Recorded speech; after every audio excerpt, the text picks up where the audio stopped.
Incident involving high school girls. And it's not just humans.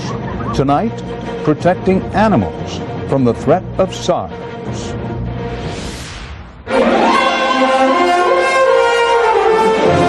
This is the CBS Evening News with Dan Rather reporting from CBS News headquarters in New York.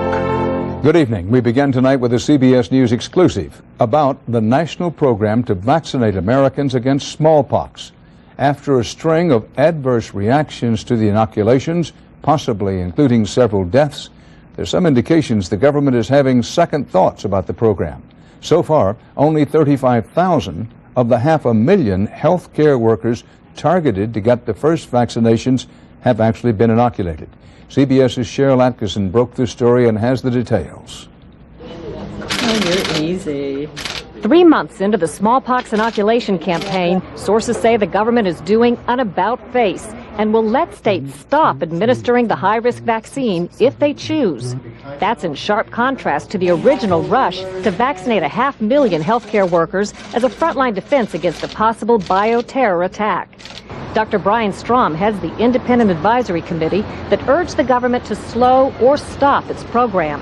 This is a toxic vaccine. We should only use it in people who need it, and we need a few weeks or months to just step back and say, let's replan the plans to see how many people in fact need to get the vaccine before we continue onward.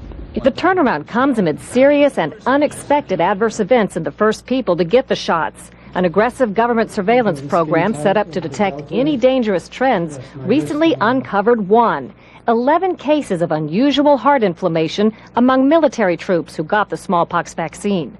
3 civilian deaths are also under investigation. But CBS News has learned of one high-profile death that hasn't yet been counted, that of NBC correspondent David Bloom. He died of an apparent blood clot several weeks after getting both smallpox and anthrax vaccines. If someone dies within a matter of weeks of getting the smallpox and anthrax vaccination, should that be reported? Yes. No firm link between the smallpox vaccine and blood clots like Bloom's has been established, but some researchers have long claimed the vaccine increases blood clot risk. And Dr. Strom says it's likely new dangers will show up because for the first time ever, the vaccine is being widely given to an adult population. That's why every adverse event is supposed to be reported.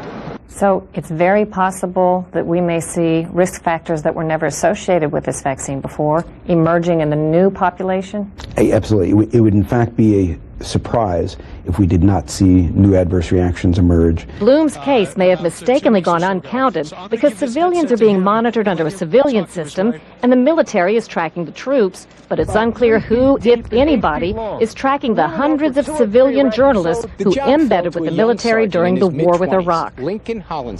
Bloom's case would make 4 deaths under investigation. While some experts say there's been a turnabout in the government's vaccine policy, Health and Human Services tonight insists there's been no great sea change, that it's always been up to the states to decide who and how many to vaccinate. Dan? Cheryl Atkinson reporting from Washington. The Pentagon today confirmed what CBS's David Martin reported on this broadcast 2 nights ago. U.S. forces in Iraq have found one of Saddam Hussein's mobile bioweapons labs.